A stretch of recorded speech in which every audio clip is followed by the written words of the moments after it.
foods you're eating now. You may not want to be a raw foodist, but what are you drinking?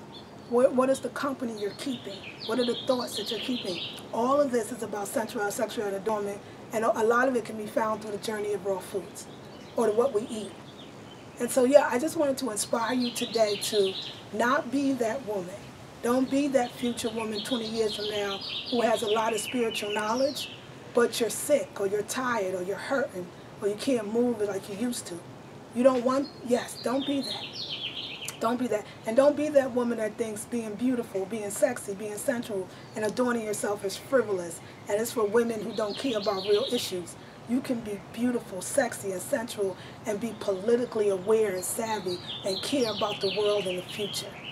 If you do raw foods, or you eat healthy or healthier, you're going to look beautiful anyway. What do? Cuss your good looks?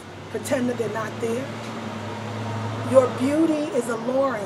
It attracts. Like I said, that rose attracts. That color of the rose, that butterfly attracts, and we want to be near it, and we want to ask it for its knowledge and its medicine.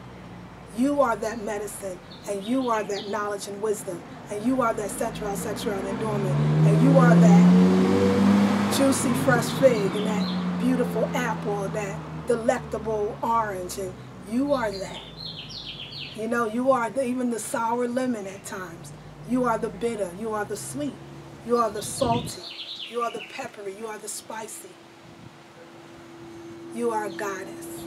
So anyway, I hope that this inspires you. I hope I got everything in. It's for both groups. It's all about raw foods, and it's also for the group sensuality, sexuality, and adornment.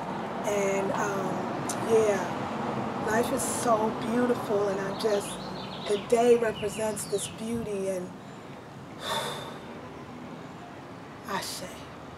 This is Nubia I, the raw food goddess, the womb priestess and the holistic practitioner of the Blackberry Beauty Holistic Academy, ancient African healing and wisdom for the modern sister. Peace and blessings.